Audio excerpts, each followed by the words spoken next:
is in fact coming closer, and the US as well. They're coming close to a proxy war in Iraq. Tension escalated after angry protesters attacked US embassy in Baghdad after a US airstrike against Iran-backed militia in Iraq and Syria. Washington blamed Iran for the embassy attack, while Baghdad condemned the US military operation on its soil. Now, the US has deployed 750 additional troops to Baghdad. Remember that the US already has over 5,000 troops deployed in the volatile country.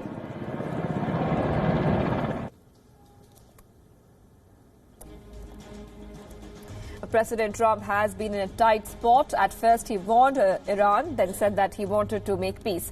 Trump earlier tweeted that Iran will be held, quote-unquote, fully responsible for the embassy attack. At the same time, Trump made it clear that he expected Iraq to use its forces to protect the embassy. Meanwhile, Iraqi Prime Minister Adil Abdul Mahdi has warned against any aggression towards foreign embassies and representations. In fact, following this, Iraqi protesters have withdrawn in full form outside the US embassy in Baghdad.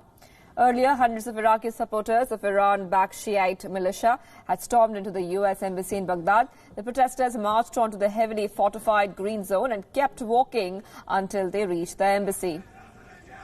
The Green Zone is a highly secure area in Baghdad and houses most of the embassies and government offices. The protesters were carrying coffins of those killed in the US airstrikes. Security personnel could be seen retreating to the inside of the embassy as demonstrators hurled water bottles and smashed security cameras outside the building.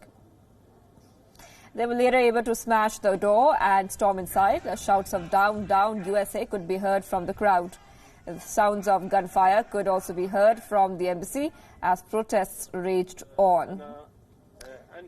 Several people have been left angry with the American airstrikes that killed 25 fighters from the Kataib Hezbollah group.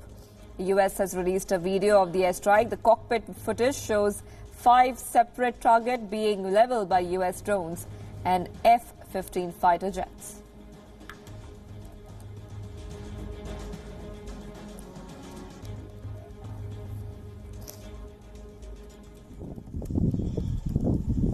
And these visuals on your screen there are from the Qaim district on the border with Syria. What you are seeing there are the remnants of the Kataib Hezbollah's headquarters. A total of 5 command centers and weapons caches were targeted by the US forces, and 25 Kataib Hezbollah fighters were neutralized. The US has in fact termed their strikes as defensive.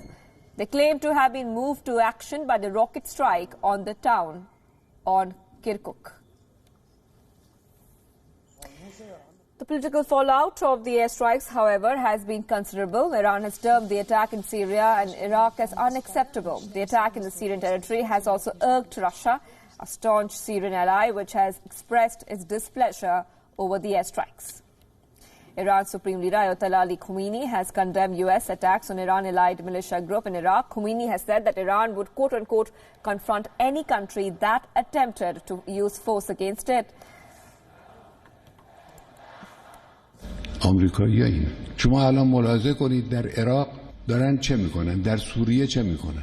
انتقام داعش رو از هشت شعبی دارن میگیرن، چون هشت شعبی وارد میدان شد، داعشی رو که اینا ساخته و پرداخته بودن زمینگیر کرد، ازاله کرد. اینا دارن در واقع انتقام او رو میگیرن، یه چیزی رو بهانه میکنن، به خاک عراق حمله میکنن، عده‌ای رو شهید میکنن. بنده به شدت، نه من فقط، هم من، دولت و ملت ایران به شدت این جنایت آمریکا رو محکوم میکنیم. Now the attack on the US